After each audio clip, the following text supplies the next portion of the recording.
கிறிஸ்துவ அன்பான தேவ பிள்ளைகளே, மீண்டும் ஒரு விசை கூட இந்த நாளிலே இயேசுவின் புண்ணிய நாமத்துல உங்களோடு கூட இணைவதில் மிகுந்த மகிழ்ச்சி அடைந்தேன்.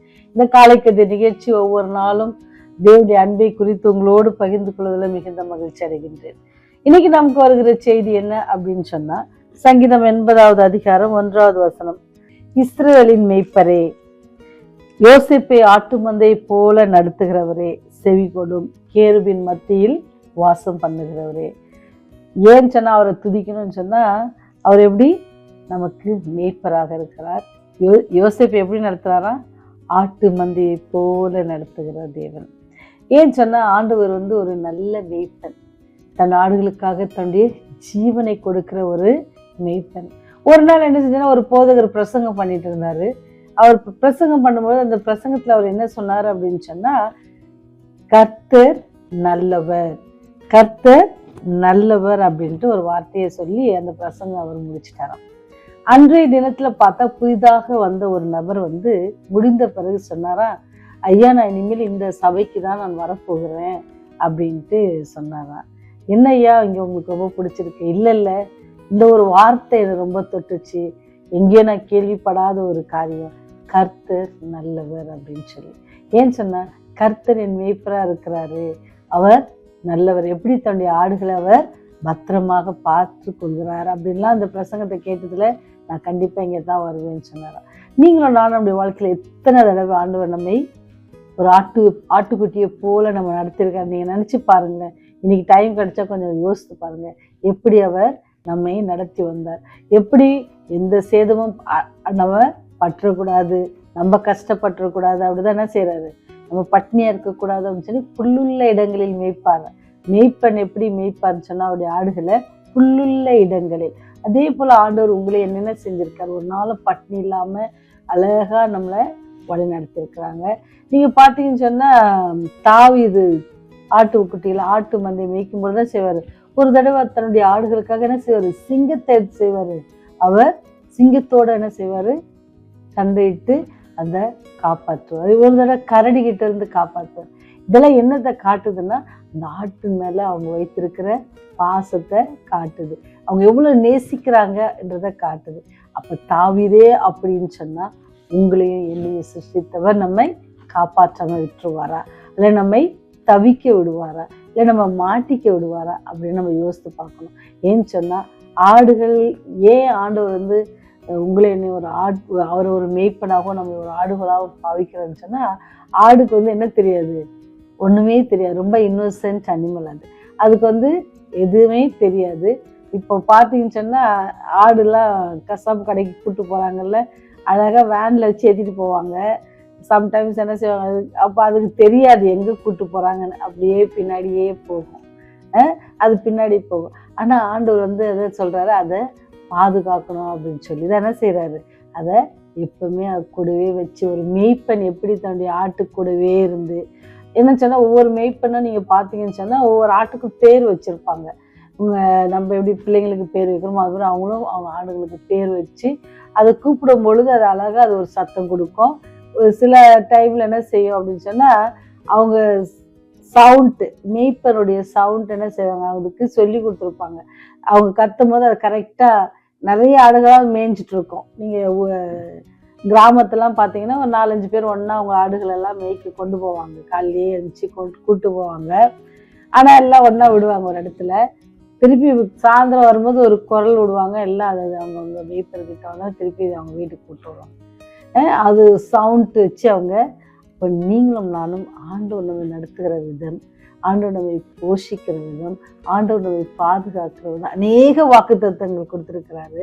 அந்த சத்தத்தெல்லாம் நமக்கு ஆண்டவர் நமக்கு கொடுத்துருக்காரு. அதை நம்ம எப்படி கேட்குறோமா, ஆண்டவர் நம்ம கொடுக்குற சத்தத்தை நம்ம கேட்டு நம்ம அவர் வழி நடக்கிறோமா. மேய்ப்பனுடைய சத்தத்தை கேட்டு வர ஆடு என்ன செய்யாது, பிரச்சனையில மாட்டாது, ஆபத்துல மாட்டாது, அது பட்டினியா இருக்காது. ஏன்னு சொன்னா, அது ஃபாலோ பண்றது யாருன்னு சொன்னா, மேய்ப்பன் எங்க கொண்டு போவாரு, புல்லுள்ள இடங்களுக்கு கொண்டு போவாரு, அமர்ந்து தண்ணீர் அண்டைக்கு கொண்டு போவாரு.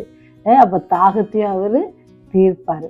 அதே போல நீங்களும் நானும் ஆண்டோடைய சத்தத்தை கேட்போம்னு சொன்னா, ஆண்டவர் நமக்கு சொல்லி கொடுத்த பாடத்தை நம்ம கவனித்து கேட்போம்னு சொன்னா, நாம் எப்படி செய்யலாம்? அவருடைய வழியில் நடப்போம்னு சொன்னால் நம்ம ஆண்டவர் எப்படி ஒரு மேய்ப்பன் தன் ஆடுகளை கவனித்துக் கொள்கிறாரோ அதே போல் அவர் நம்மை கவனித்து கொண்டிருக்கிறார். அதை நம்ம என்ன செய்யணும்? புரிந்து கொள்ளணும். எப்படி அந்த ஆடுகள் தன்னை மேய்ப்பன் பின்னாக தைரியமாக போகுது, அதே போல் நீங்களும் நானும் தைரியமாக ஆண்டவர் பின்னாடி நம்ம போகணும். பயப்பட தேவையில்லை. சாத்தானை குறித்தோ நம்முடைய எதிரிகளை குறித்தோ பிரபஞ்சத்தை குறித்த நமக்கு பயம் தேவையில்லை. ஏன் சொன்னால் நம்மோடு இருக்கிறவர் பெரியவர். அவர் நம்மை அமர்ந்த தண்ணீரண்டில் கொண்டு போகிறவர். நம்மளை பதட்டத்தோட வச்சுக்கிறவர் இல்லை, ரொம்ப அமர்ந்த தண்ணீரண்டை. அவர் சொல்றாரு, கரவல் ஆடுகளை நடத்துவது போல உங்களை நடத்துவேன் அப்படின்னு சொல்றாரு. இங்க பார்த்தீங்கன்னா யோசேப்பை ஆட்டு மந்தை போல நடத்துகிறவர் அப்படின்னு சொல்லுவது. ஆட்டு மந்தையை நடத்துறதுன்னா எவ்வளோ ஒரு கடினமான காரியம். அந்த காரியத்தை யார் செய்கிறாரு?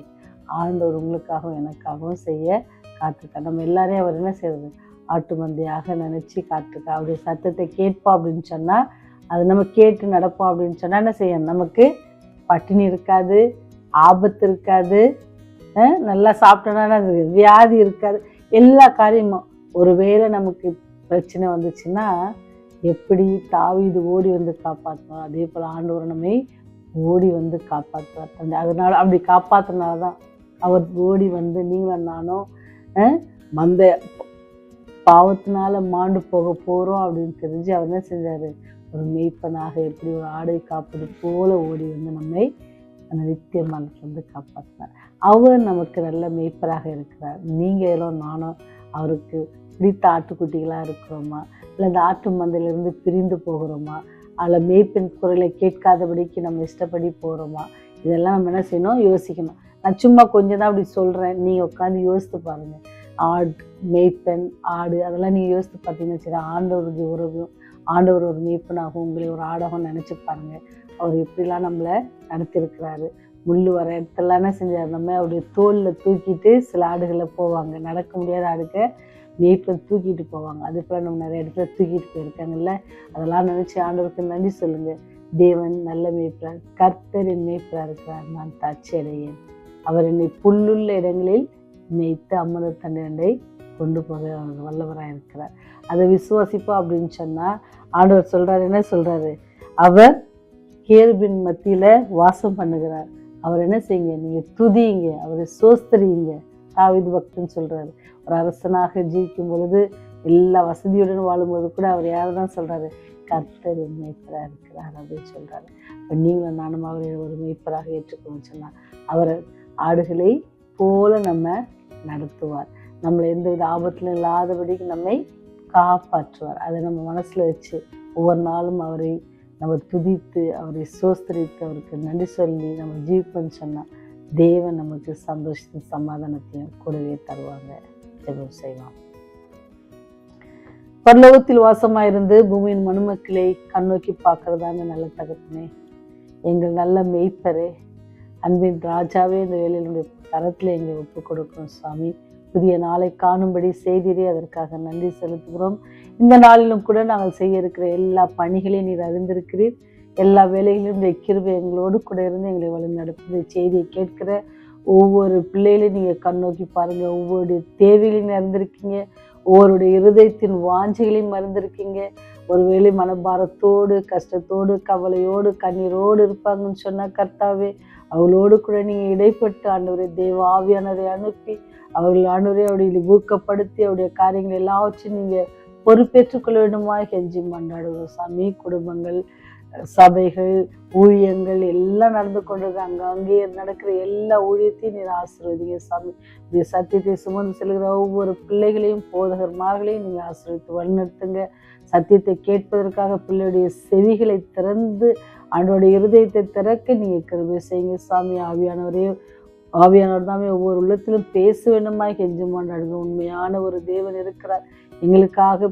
அந்த உலகத்துல மரித்த தேவன், உயிரோடு இருந்த தேவன், மீண்டும் வருவேன் என்று சொல்லி வாக்கு கொடுத்த தேவன் ஒருவர் இருக்கிறார் என்று சொல்லி உண்மை விசுவாசிக்கவும், உடைய அன்பை நம்பவும் ஆண்டவர் அந்த பிள்ளைகளை நீங்கள் வழி நடத்துங்க சுவாமி. நீர் எங்களை ஒரு மேய்ப்பர், நல்ல மேய்ப்பராக இருந்து ஒரு ஆட்டு மந்தையை போல எங்களை நடத்தி வருகிற அதற்காக நன்றி தகப்பனே. எங்கள் வாழ்க்கை நீர் செய்த சகல நன்மைகளுக்காக நன்றியும் துதியும் சோஸ்திரத்தையும் எடுத்துக்கொள்கிறோம் ராஜா. இந்த நாளிலும் குடும்ப கரம் எங்களோடு கூட எங்களை வழிநடத்துங்க. போக்கிலும் வரத்திலும் தெய்வத்தின் ஒத்தாசை எங்களுடைய சமூகம் எங்களுக்கு முன்பாக செல்ல எங்களுக்கு உதவி செய்யுங்க. பாவிகளாக எங்கள் மேல் கிருபையா இருங்க. உடைய ராஜ்யம் வரும்போது எங்கள் நினைத்தல் வேணுமா? இயேசுவின் வழியாய் ஜெபிக்கிறோம் ஜீவனுள்ள பரலோக பிதாவே. ஆமென், ஆமென்.